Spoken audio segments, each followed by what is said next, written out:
The most remarkable fact about the decline of men in America is how relentlessly our leaders pretend it's not happening at all. The patriarchy is thriving, they tell us. Men are in charge, and they succeed precisely to the extent they thwart the progress of women. Society is a zero-sum equation in which a man's gain is a woman's loss. This is wrong, and we must rectify it. That's the message. Those also happen to be the core assumptions of second-wave feminism, which became popular 40 years ago, just as many of our baby boom leaders were coming of age. And yet none of those assumptions are true today. America has changed completely. The patriarchy is gone. Women are winning. Men are failing. Men in America are now far more likely to die of a drug overdose, drop out of the workforce because of an addiction, commit a felony, and go to prison. They fail in school much more often than women do. They kill themselves at many times the rate. Overall, they die years younger. Those numbers are not speculative. They are hard data gathered over decades by nonpartisan researchers. You'd have to ignore a huge amount of settled science in order to repeat the pieties of 1970s-era feminism. And yet that is exactly what our leaders continue to do. In March of 2009, almost immediately after arriving in Washington, Barack Obama created the White House Council on Women and Girls. He tapped his advisor, Valerie Jarrett, to run it. Quote, "When our daughters don't have the same education and career opportunities as our sons," Obama said in his announcement, "that affects our economy and our future as a nation."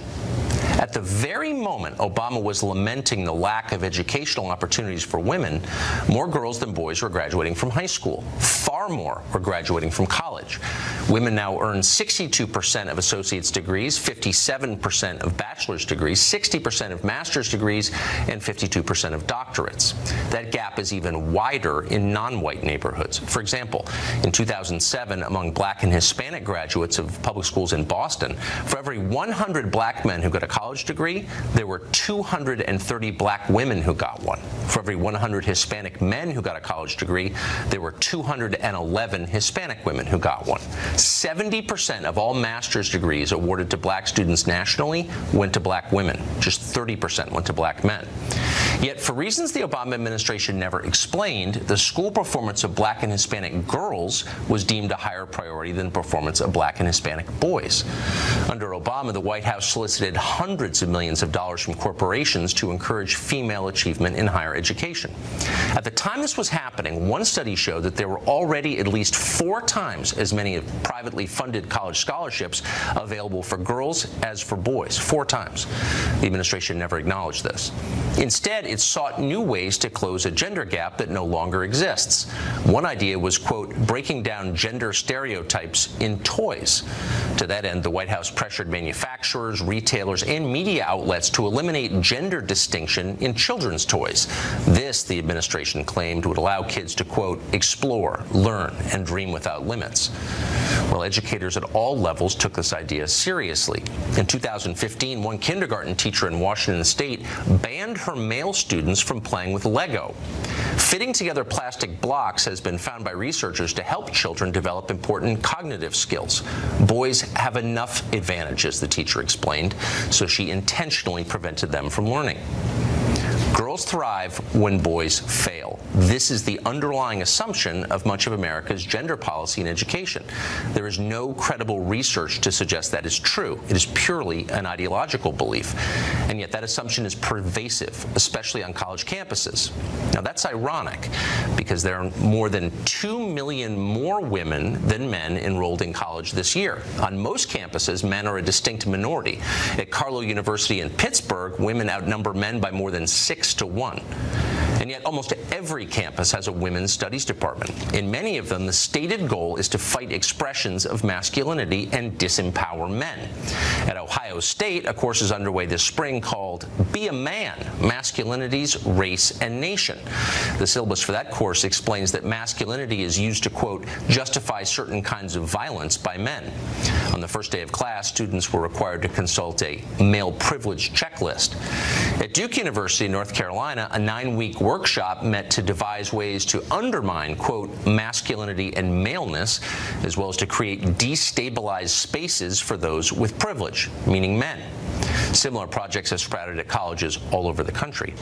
Under the Obama administration, the Department of Justice created something called the Healthy Masculinity Campus Athletics Project. The coordinator of that program at Wheaton College summed up its objective this way, quote, "As a country, we need to do a better job of addressing issues around toxic masculinity." Left unasked was the most basic question of all. Is masculinity itself really toxic? And what happens to boys when we tell them that it is? It's widely understood that attacking people for their basic nature is unhealthy, and it's wrong. A government-funded program designed to fight toxic femininity or toxic homosexuality probably would not escape the scrutiny of Congress or the media. At the very least, its supporters would have to explain why our country needs a program like that. And yet nobody has been forced to explain why boys who are already failing need to be held back further. And so they are.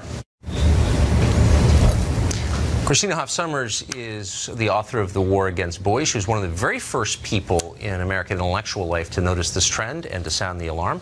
She was ignored, but we're grateful that she did it anyway. Thank you. Christina Hoff Sommers joins us tonight. So you wrote this original piece from which this whole series basically has been derived almost 20 years ago when you noticed that boys were falling behind. And yet the assumptions of the people who make policy decisions don't seem to have changed much in that time. Why? There's a great deal of resistance to addressing the needs of boys. And there are a lot of women's groups, not all of them, but most of them call it backlash. And they're unwilling to listen. So boys, it's as if we've thrown the gender switch, and boys are on the wrong side of the gender gap in education. How does that, so the core assumption is that it's a zero-sum arrangement where when you hold back boys, girls shoot ahead, and it's great for them. But that's not really the nature of life, is it? Does it help girls when boys fail? That is the fundamental fallacy. See, I think too many of the activist groups think that there's a trophy, and either Venus is going to win or Mars, and their job is to root for Venus and make sure, hold back Mars. No, there's not a single trophy. Men and women, boys and girls, we're in this together. Yes. And if boys are in trouble, so are we all. I mean, these are the young men with whom our daughters and granddaughters are going to make the future. And so if boys are failing, what's going to happen to girls? That's a question that a father of every daughter, including myself, thinks about a lot. So you sort of wonder, like, how do we get to a place where colleges, in which, broadly speaking, men really are failing, falling behind girls, have funded departments whose main course of study is why masculinity, maleness, is bad? Why doesn't anybody ever say anything about that? We try, but again, you're called names and demonized if you defend boys and point out their plight, specifically in education. And we have economists now. Larry Summers, for example, projects that by mid-century, maybe a third of men in the full-time workforce are going to be out of the workforce, disengaged, not there. Millions of men are simply not going to be looking for work, not in the workplace. Now, we can address this. England, Australia, Canada, they're very worried because of the future of their economy and because of the social, just confusion that this will lead to. And they're addressing the problem. They haven't solved it, but they're working on it. We haven't really acknowledged it. What does it say about our policymakers that they're acting from assumptions that were relevant in 1979 but are no longer?